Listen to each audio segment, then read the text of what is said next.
Enquanto escrevo isso, espero que minha experiência ajude alguém. Devo admitir que minha história é incomum e sei que a maioria de vocês não vão acreditar e, talvez, digam que é apenas mais uma historinha boba de terror. Mas, pelo menos, serei capaz de me olhar no espelho, sabendo que fiz o que estava ao meu alcance para salvar pessoas inocentes. Até porque não preciso me preocupar, pelo menos por enquanto. E sim vocês. Para fazer sentido, acho que devo começar do início, no momento em que conheci Emiko. A primeira vez que a encontrei foi do lado de fora da minha porta. Poucos dias antes, eu havia postado um anúncio no Craigslist para encontrar uma colega de quarto. Eu amo minha privacidade, mas sou uma estudante e minha família não pode me ajudar a pagar minhas mensalidades e o aluguel ao mesmo tempo. Então, eu tive que ser criativa para ganhar e economizar dinheiro. Meu namorado tinha acabado de terminar comigo e eu precisava de alguém para pagar a sua metade do aluguel. Meu apartamento ficava em Paris. Tinha 2 quartos e ficava perto das estações de metrô e várias lojas, ou seja, tinha tudo o que eu precisava num só lugar. Pouco tempo depois de postar o anúncio, minha caixa de entrada estava quase cheia com todos os e-mails que recebi. Para ser honesta, eu não pretendia abrir todos, não queria gastar horas ou mesmo dias analisando cada mensagem. Portanto, para começar, optei por uma abordagem de hora de chegada que não foi tão eficaz. Não sei se as pessoas são preguiçosas ou porque a oferta não era tão atraente, mas todos os e-mails que abri eram exatamente iguais. Hey, acabei de ver seu anúncio no Craigslist e estou interessado. Ansioso, não vejo a hora de nos conhecermos. A mensagem automática do próprio site. Rapidamente, me cansei de ler a mesma coisa sem parar. Então, fui até a cozinha pegar alguns lanches e café para me ajudar nessa tarefa chata. Quando me sentei na frente do meu laptop, percebi que um e-mail tinha acabado de chegar e o endereço chamou minha atenção diretamente. emiko.shibata@azarnet.jp. Não era igual a nenhum endereço de e-mail que eu já tinha visto antes, mas o nome da pessoa me fez saber que a remetente era uma mulher japonesa. Isso me deixou ainda mais ansiosa para abrir o e-mail. Desde a minha infância, eu era obcecado por tudo que tinha a ver com o Japão. A história, cultura, gastronomia japonesas sempre foram uma paixão minha. Tanto que fui aprendendo aos poucos o idioma, com a intenção de visitar o país que eu tanto amava sem ao menos pisar nele, para quem sabe um dia fazer uma viagem de fato. Eu rapidamente cliquei no e-mail, esperando não ficar desapontada com seu conteúdo. E não fiquei. O e-mail na minha frente era longo, mas bem escrito, e ao lê-lo aprendi muito sobre Emiko. Ela tinha 24 anos, apenas um pouco mais velha do que eu. Ela veio para Paris para cursar a escola de artes do país que, para ela, representava a arte da melhor forma possível. Isso me fez sorrir ao saber que ela estava tão interessada no meu país quanto eu no dela. E ainda por cima, ela adicionou algumas fotos dela, que tirou durante várias viagens em diferentes regiões do Japão. Fiquei surpreso com sua beleza. Ela era alta, seus olhos e sorrisos eram lindos e ela parecia genuinamente legal. Mas o que me chamou a atenção era o cabelo dela. Era de tirar o fôlego. Era escuro, espesso e caía até a parte superior das coxas. Em uma foto, ela estava no meio da floresta. A cor de ferrugem das árvores e as folhas voando ao seu redor não deixavam dúvidas sobre a estação. E seu cabelo fluía de uma forma que parecia ter vontade própria. Quando terminei de ler seu e-mail e olhar as fotos sem parar, só queria saber mais sobre ela e, quem sabe, nos tornarmos boas amigas que compartilham interesses em comum. Respondi com hora e data para ela vir visitar meu apartamento e, para meu grande prazer, ela concordou. O dia finalmente chegou e, quando abri minha porta, Fiquei surpresa ao ver que ela era ainda mais bonita do que nas fotos e ela parecia ainda mais legal do que aparentava ser. Cumprimentei-a com um grande sorriso e começamos a conversar como se nos conhecêssemos há anos. Ela falava francês quase fluentemente e seu sotaque só aumentava seu charme. Depois disso, fiz um tour para apresentar o apartamento. Ela adorou e foi assim que Emiko e eu nos tornamos companheiras de quarto. Já se passou um ano e, como eu suspeitava, nossa amizade só cresceu nesse período. Emiko era fácil de lidar e era um prazer conviver com ela. Ela fazia sua parte nas tarefas, ela era discreta e a cereja do bolo é que ela não se importava de passar horas falando sobre o Japão e o pequeno vilarejo de onde ela veio, na região de Nagano. Mas o que mais gostei foram todas as deliciosas refeições que ela preparava para nós todos os dias.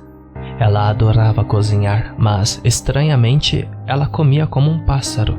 Muitas vezes eu a provoquei dizendo que seu apetite era tão pequeno quanto sua boca, e, tendo um grande senso de humor, ela sempre ria, antes de dizer que, pela minha lógica, minha boca grande era sem dúvida a razão de eu comer tanto. Acho que agora você está se perguntando o que eu acabei de dizer tem a ver com o aviso que disse no início. Bem, depois de ouvir o resto, tudo vai se encaixar. Porque, por melhor que Emiko fosse, sempre havia algo que parecia muito estranho nela para mim. Ela era incapaz de manter um relacionamento por muito tempo. A cada poucas semanas, ela aparecia em casa com um novo namorado. E o que era mais estranho era que ela sempre parecia estar muito feliz com todos eles e eles pareciam estar completamente hipnotizados por ela. Eu não conseguia entender por que ela terminava com cada cara tão rapidamente e repentinamente. No início, toda vez que ela terminava, eu perguntava o porquê. Ela sempre me dava a mesma resposta, que as coisas simplesmente não deram certo. Cada vez que eu perguntava, ela parecia mais ainda incomodada que na vez anterior. Então, eu simplesmente parei de perguntar. Um pouco depois, descobri exatamente por que nenhum de seus relacionamentos durou. Tudo aconteceu durante as férias de verão. Como sempre, decidi voltar para minha cidade natal e passar as férias com minha família. Conversei com Emiko sobre meu plano e ela pareceu triste por me ver partir. Mas ela rapidamente sorriu e brincou sobre como isso permitiria que ela pintasse seminua na sala enquanto ouvia música clássica no volume mais alto possível. Então eu fui e me diverti muito com minha família. Mas durante minha estadia, me senti culpada por deixar Emiko sozinha, pois sabia que eu era sua única amiga. Resolvi então fazer uma surpresa para ela e voltar para nossa casa na tarde do dia 31 de dezembro, bem a tempo da véspera do Ano Novo. Quando cheguei em casa, chamei o nome dela, mas sem resposta. Presumi que ela tinha ido fazer compras para preparar uma de suas deliciosas refeições. Quando entrei na sala de estar, vi que Emiko manteve sua palavra. Suas pinturas estavam secando e eram todas pinturas de seus ex-namorados. No início, achei isso estranho, mas todos nós temos maneiras diferentes de superar nossos términos de relacionamento, certo?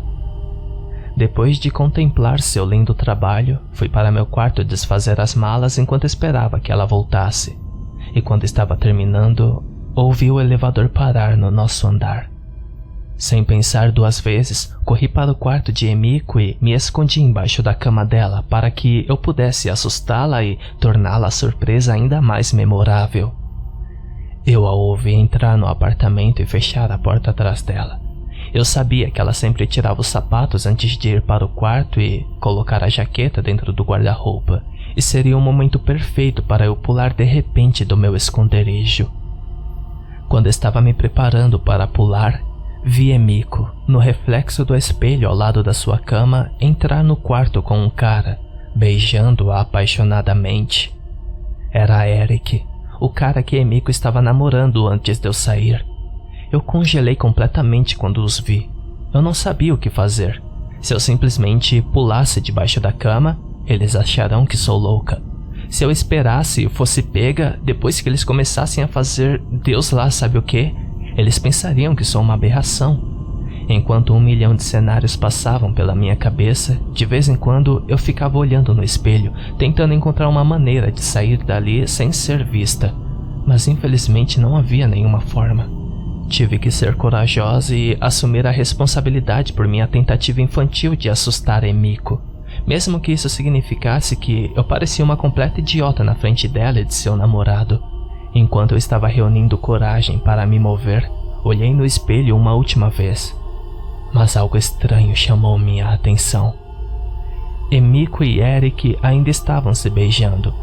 Eric estava com as mãos nos quadris e Emiko com as dela em volta do pescoço dele, de costas para o espelho. Mas, estranhamente, seu cabelo estava se movendo, como se alguém o estivesse penteando. Eu não conseguia entender isso. Como era possível? Os dois já estavam ocupados se abraçando. Fiquei olhando para o espelho, semicerrando os olhos e quase gritei quando entendi o que estava acontecendo com seu cabelo. Estavam se movendo por conta própria, e ao separar de cada lado, sobre os ombros, revelou uma boca em seu couro cabeludo. Uma boca enorme cheia de dentes afiados e tortos e uma língua fina e pontuda. Petrificada pelo que estava testemunhando, não me mexi quando o cabelo dela se enrolou no pescoço de Eric e seus pulsos antes de se apertar em torno dele. O pobre rapaz nem teve tempo de fazer nada, nem mesmo gritar enquanto o cabelo de Emiko o estrangulava. Ele olhou para o espelho e vi seu rosto assustado e confuso antes que seu último lampejo de vida desaparecesse completamente de seus olhos. Eu coloquei minha mão sobre a boca para conter meus gritos para evitar ser vista. Mas o que vi a seguir foi tão assustador que duvido que fosse capaz de emitir qualquer som. O cabelo de Emiko acabou de erguer o corpo de Eric até a segunda boca e então se abriu tanto que parecia que alguém havia golpeado na sua nuca com uma machada, partindo em dois. Seu cabelo começou a colocar a cabeça de Eric dentro da boca enquanto era mastigado com um som nojento e úmido, pouco a pouco até o cadáver de Eric desaparecer completamente. Depois disso, a boca simplesmente se fechou e o cabelo de Emiko caiu de volta no lugar, sem deixar nenhum traço de horror que escondia. Fiquei imóvel, chocada, mas também petrificada por poder encontrar o mesmo fim se fosse descoberta. Enquanto meu corpo ainda tremia, Emiko se virou, com lágrimas escorrendo pelo rosto, antes de sair da sala e fechar a porta atrás de si. Ainda escondida, fiquei embaixo da cama, rezando para que ela não fosse para meu quarto e descobrisse que voltei mais cedo de minha viagem. Minutos pareciam horas, e meu coração batia forte enquanto minha mente repassava a morte de Eric inúmeras vezes. Eu ouvi a porta da frente abrir e fechar. Emiko não estava mais no apartamento. Saí do quarto dela o mais rápido que pude, fui ao banheiro e joguei água no rosto. Eu sabia que ela poderia voltar a qualquer minuto e eu teria que agir como se nada tivesse acontecido.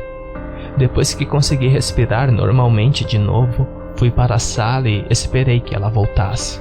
O que realmente queria era sair de lá e nunca mais voltar.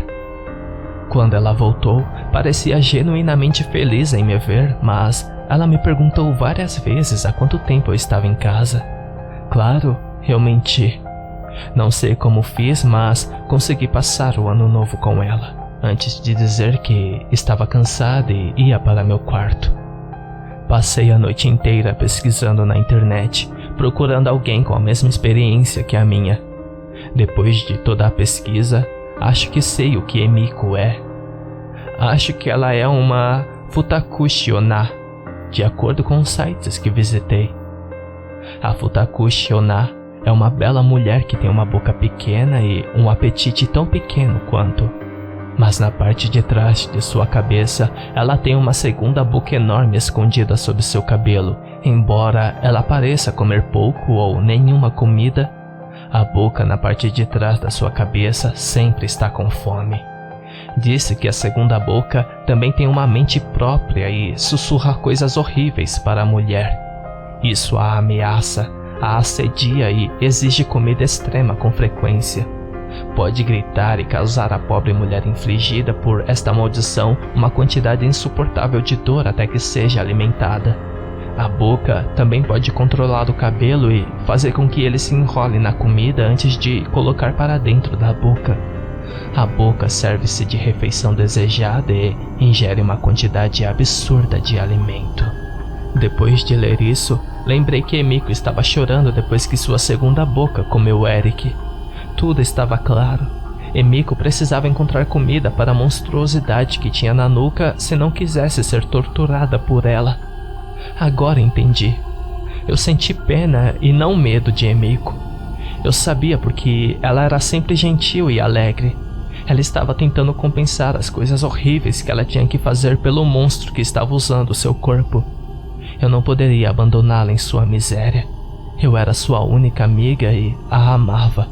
Se ela realmente quisesse me machucar, ela já teria feito isso e ela parecia atacar apenas homens, mesmo que eu não possa ter certeza disso. De qualquer forma, como eu disse, não é comigo que estou preocupada, mas por você. Porque Emiko está planejando uma viagem para visitar vários países ao redor do mundo durante as férias de verão. Por isso tenha cuidado. Se você ver uma jovem e bela japonesa com cabelos longos e exuberantes e com pouco apetite, não se envolva com ela. Porque, por mais legal e atenciosa que seja, você não saberá até que seja tarde demais que ela é uma futaku shona.